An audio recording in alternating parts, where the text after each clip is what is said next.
انسانی تہذیب کی ترقی میں میڈیا نے بہت اہم کردار ادا کیا، اور میڈیا کا کردار اتنا اہم ہو گیا ہے کہ یہاں مملکت کے ستونوں کی بات کی جاتی ہے، یہاں اسٹیٹ کے ستونوں کی بات کی جاتی ہے، وہاں یہ کہا جاتا ہے کہ سب سے اہم جو ستون ہے وہ میڈیا کا ستون ہے۔ اور ہم یہ دیکھتے ہیں کہ امریکہ میں واٹر گیٹ اسکینڈل کے ذریعے یہ میڈیا ہی تھا، یہ واشنگٹن پوسٹ تھا، یہ نیو یارک ٹائمز تھا، یہ دوسرے اخبار تھے جنہوں نے نکسن جیسے جو طاقتور صدر ہے، جو کچھ عرصہ پہلے بہت لینڈ سلائیڈ وکٹری کے ساتھ منتخب ہوئے تھے، انہیں اقتدار چھوڑنے پہ مجبور کیا۔ میڈیا جو ہے وہ معاشروں کو راہ راست پہ لے کے آتا ہے، معاشرے جو ہیں وہ ترقی کرتے ہیں۔ بہت سے ایسے صدور ہیں، بہت سے ایسے لوگ ہیں، وہ یہ کہتے ہیں کہ اگر میڈیا پہ تو پابندی لگ جائے، لوگوں کو اپنی بات کرنے کی آزادی نہ ہو، تو دنیا جو ہے وہ چلی جائے گی، پرانے دور میں چلی جائے گی، تشدد شروع ہو جائے گا، اور ایک فاشزم کا جو دور ہے وہ آ جائے گا۔ میڈیا جو ہے، یہ پرنٹ میڈیا جو ہے، وہ انسانی تاریخ کے بڑے حصے تک تو اس کا ایک عمل دخل رہا ہے، اور پرنٹ میڈیا بہت معتبر بھی ہوا کرتا تھا۔ کہا یہ جاتا ہے کہ ایک دفعہ بمبے میں وائسرائے کی کسی شخص سے ملاقات ہوئی جس کے متعلق کچھ عرصہ پہلے خبر چھپی تھی کہ یہ فوت ہو چکے ہیں، تو انہوں نے تھوڑا سا سیریس ہو کے، پریشان ہو کے اسے زندہ تسلیم کرنے سے انکار کر دیا۔ یہ ایک میڈیا کی اہمیت تھی۔ اس کے بعد ہم یہ دیکھتے ہیں کہ ہمارا الیکٹرانک میڈیا آیا، اس نے انسانوں کو بزی کر لیا، انسانوں کو زیادہ سے زیادہ خبریں دینی شروع کر دیں۔ لیکن مسئلہ یہ تھا کہ جو الیکٹرانک میڈیا کا مسئلہ یہ تھا کہ یہ 24 آور تھا۔ یہاں اخبار جو ہے وہ 24 گھنٹے کے بعد ایک دفعہ چھپتا تھا، وہاں میڈیا آپ کو لہجہ بہلاتا خبریں دیتا تھا۔ یعنی سینئر بش نے تو یہی کہا تھا کہ یہ ایک بیسٹ پیدا ہوا ہے، اور جو یہ کھا جائے گا لوگوں کو اگر ہم اس کو خبریں نہیں دیں گے۔ تو جو خبروں کی اتنی بڑی ضرورت ہوتی ہے میڈیا کو، اس سے بڑے مسائل پیدا کیے ہیں، اس سے بہت معاملات پیدا ہوئے ہیں۔ کہا یہ بھی جاتا ہے کہ جنرل مشرف جو ہیں، انہوں نے پاکستان میں الیکٹرانک میڈیا جو ہے اس کو آزادی دی، وہ اس کے زمانے میں الیکٹرانک میڈیا قائم ہوا، لیکن انہوں نے ایک ایسا جن بنایا تھا جو جنرل مشرف کو ہی کھا گیا۔ لیکن میں یہ سمجھتا ہوں کہ جنرل مشرف جو ہے وہ عالمی پریشر کی وجہ سے مجبور تھے کہ وہ انہیں پاکستان میں جو انٹرنیشنل میڈیا کی طرح پاکستانی میڈیا کو بھی آزادی دینی پڑی تھی۔ لیکن پاکستانی میڈیا کا مسئلہ یہ ہے، اور یہ مسئلہ بہت زیادہ گمبھیر ہوتا جا رہا ہے، کہ پاکستانی میڈیا کے متعلق یہ اعتراض اٹھایا جاتا ہے کہ پاکستانی میڈیا ذمہ دار نہیں ہے۔ امریکی میڈیا کے متعلق کہا جاتا ہے، وہاں اس کی ایک جو پریس کمیشن نے بھی کہا تھا کہ میڈیا جب تک ذمہ دار ہوگا اس کی آزادی رہے گی، جیسے میڈیا جو ہے وہ آزادی ذمہ داری کھوئے گا اس کی آزادی بھی خطرے میں پڑ جائے گی۔ پاکستان میں میڈیا جو ہے، ہم پرنٹ میڈیا کی حد تک تو سمجھتے ہیں کہ پاکستان میں میڈیا بڑی حد تک ذمہ دار رہا ہے۔ الیکٹرانک میں کا میڈیا جو ہے اس میں خبریں بنائی جاتی رہی ہیں، خبریں جو ہیں وہ یعنی تشکیل دی جاتی رہی ہیں، یعنی ایسے لگتا تھا کہ خبر موجود نہیں ہے، خبر بنائی جا رہی ہے۔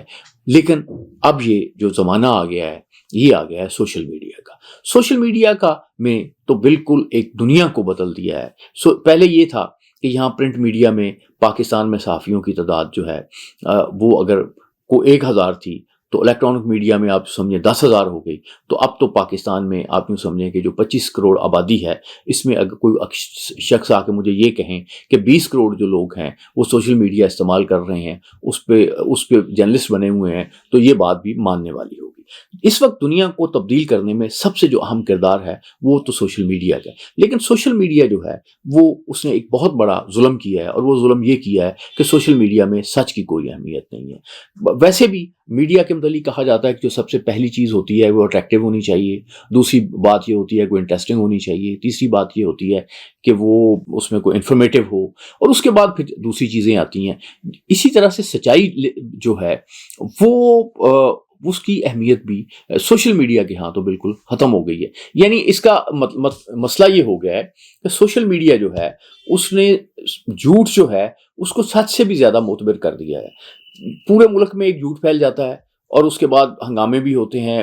ابھی ہم دیکھتے ہیں کہ انگلینڈ میں ہنگامے ہوئے، لیکن وہاں پہ چونکہ قانون سخت ہیں، انہوں نے یعنی ایک بڑا ایکشن لیا، اس کے بعد وہاں پہ صورتحال ڈفرینٹ ہے۔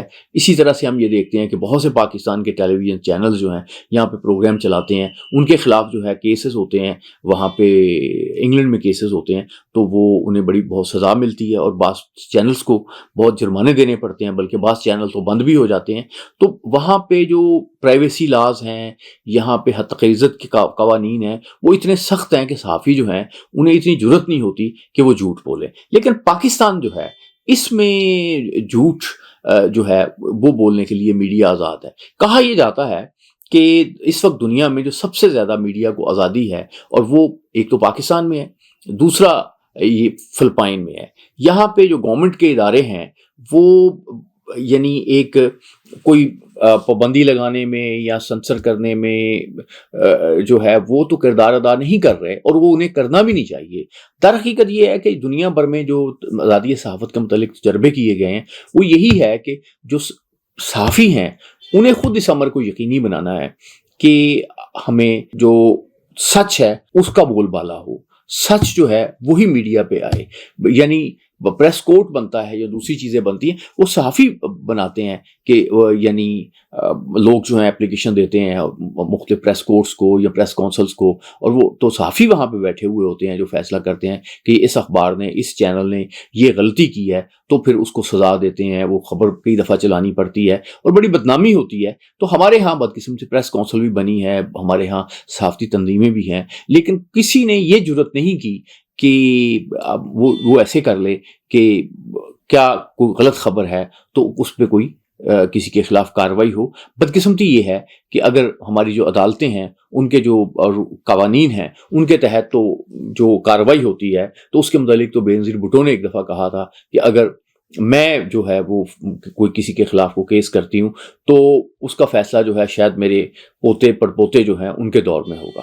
اگر پرائم منسٹر آف پاکستان جو ہے اس معاملے میں بے بس نظر آتی ہیں، تو اگر عام کوئی شخص جو ہے اس کے ساتھ کوئی مسئلہ پیش آتا ہے تو وہ کس طرح سے اس میں یہ جو میڈیا کا جھوٹ ہے اس سے نپٹے گا؟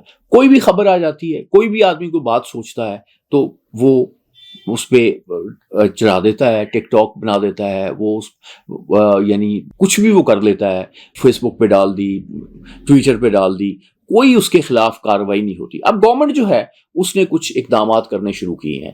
گورنمنٹ کے یہ ان اقدامات پہ جو صحافتی تنظیمیں ہیں وہ یعنی شور بھی مچا رہی ہیں، اور میں ان کے سمجھتا ہوں کہ وہ شور دوست بھی مچا رہی ہیں، کیونکہ جب گورنمنٹ کے پاس بدقسمتی سے اس طرح کے کچھ آپریٹرس آتے ہیں تو ان میں پھر بڑی زیادتیاں ہوتی ہیں۔ لیکن میں تو ایک عام بات کر رہا ہوں کہ ایسے لوگ، ایسے شخص جن کا تعلق پالیٹکس سے نہیں ہے، جن کا تعلق حکومت سے نہیں ہے، لیکن اگر ان کے متعلق کوئی جھوٹ آتا ہے تو اس کی ریمیڈی جو ہے وہ ریمیڈی نہ تو عدالتوں کے پاس ہے، نہ حکومت کے پاس ہے، نہ صحافتی تنظیموں کے پاس ہے۔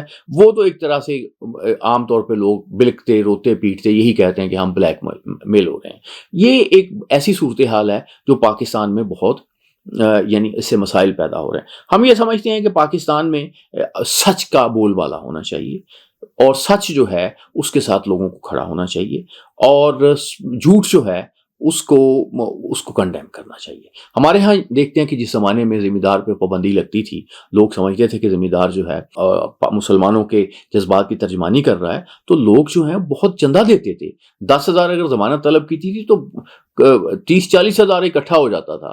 لوگ آٹا تک عورتیں دیتی تھیں کہ جی یہ ایک کاز کے لیے لڑا جا رہا ہے۔ ابھی آپ دیکھیں کہ کچھ عرصہ پہلے جب صحافی دوست جو ہیں ہمارے بھائی ہیں، میں خود اس طبقے سے تعلق رکھتا ہوں کہ مجھے دکھ ہوتا ہے کہ جب کوئی کسی ادارے سے صحافیوں کو نکالا جاتا ہے اور کوئی اجتماع ہوتا ہے صحافیوں کا، تو اس میں بہت کم لوگ جو ہوتے ہیں دوسرے جو طبقوں سے آتے ہیں، دوسرے سوسائٹی سے لوگ آتے ہیں، کیونکہ اب لوگ یہ سمجھتے ہیں کہ صحافی اپنا جو معاملات کر رہے ہیں ہمارے ساتھ اس کا تعلق نہیں۔ اب دیکھیں نا، لاہور میں اگر آپ دیکھیں تو لاہور میں پولوشن کا سب سے بڑا مسئلہ ہے، لیکن آپ کو میڈیا میں کہاں نظر آتا ہے؟ وہ چھوٹے چھوٹے بیانات جو ہیں ان کو بتنگڑ بنا کے اسی پہ لوگ چل رہے ہیں، یعنی فلم سٹارز ہیں ان کی باتیں جو ہیں چسکے والی باتیں، اس میں کوئی جنسی مواد ڈال کے وہ چلائی جا رہی ہیں۔ تو ایک بہت بڑا چیلنج جو ہے ہمارے معاشرے کے لیے اس وقت سوشل میڈیا بن گیا ہے۔ سوشل میڈیا نے ایک تو لاکھوں اور کروڑوں کی تعداد میں صحافی بنا دیے ہیں، اور وہ کیا کر رہے ہیں؟ وہ یہ کر رہے ہیں کہ جھوٹ سچ جو بھی انٹرسٹنگ چیز ہے، جو بھی اٹریکٹ کرنے والی چیز ہے وہ اس میں ڈال رہے ہیں، اور اسے وہ پیسے بھی بنا رہے ہیں. اب ان کو یہ کہنا کہ اگر کوئی بندہ پیسے بنا رہا ہو، ڈھیر سارے پیسے بنا رہا ہے، اس کو کہو سچ بولو، وہ کیوں سچ بولے گا؟ تو سوشل میڈیا نے جھوٹ کا جو کاروبار ہے اس کو پاکستان میں بہت فروغ دیا ہے. لیکن پاکستان میں اس کو جھوٹ کے کاروبار کو فروغ دینے سے کیا ہوگا؟ کیا ہماری نسل جو بہتر ہو جائے گی؟ یہ جو لوگ بدتمیز ہو رہے ہیں، جو سوال اٹھا رہے ہیں، جنہیں سوال کرنے کی ایک طریقہ نہیں آتا، یہ کن کے لوگ خلاف ہوں گے؟ آج یہ حکومت کے خلاف سوال اٹھا رہے ہیں، آج دوسری پارٹیوں کے خلاف بات کر رہے ہیں، ان سے جھگڑ رہے ہیں، کل یہ اپنے بیوی بچوں کے ساتھ جھگڑیں گے. یہ تو اب بات کرنا لوگ بھول جائیں گے، اپنے پیرنٹس کے ساتھ جھگڑیں گے. یہ سوشل میڈیا جو ہے یہ سسٹمیٹکلی جو ہے ہماری نسل کو بدتمیز بنا رہا ہے، جاہل بنا رہا ہے، اور صحیح طریقے لاجیکلی سوچنا جو ہے اس سے ہماری جو نسل ہے نکلتی جا رہی ہے. یہ ایک بہت بڑا ایک المیہ ہے اور اس پہ سوچنے کی ضرورت ہے. بالکل یہاں سچ ہے، یہاں اس سچ کے ساتھ ہمیں کھڑا ہونا ہے. یہاں ظلم ہوتا ہے اس کو بالکل اس کے خلاف کھڑا ہونا ہے. یہاں پہ ہم سمجھتے ہیں کہ پاکستان کے خلاف، ہمارے دین کے خلاف کوئی بات ہوتی ہے، وہاں سب کو کھڑا ہونا ہے، سب کو اپنی آواز اٹھانی ہے. لیکن میرا خیال ہے کہ اس سے بھی زیادہ آج جھوٹ کے خلاف آواز اٹھانے کی ضرورت ہے، آج بلیک میلنگ کے خلاف آواز اٹھانے کی ضرورت ہے، آج ان لوگوں کے خلاف آواز اٹھانے کی ضرورت ہے جو جھوٹ کے ذریعے، بلیک میلنگ کے ذریعے اپنی دولت جو ہے وہ تو اکٹھی کر رہے ہیں اپنے لیے بے پناہ، لیکن اگلی نسلوں کے مستقبل کے ساتھ کھیل رہے ہیں. اور میں آپ سے بڑے ادب سے کہوں گا کہ ہیرون کا نشہ جو ہے اس نے بھی اس قوم کو تباہ کیا تھا. ہیرون سے بھی زیادہ یہ ہے کہ سوشل میڈیا کا جو جھوٹ ہے وہ ہماری قوم کو تباہ کرنے جا رہا ہے. اللہ آپ کا حامی ناصر.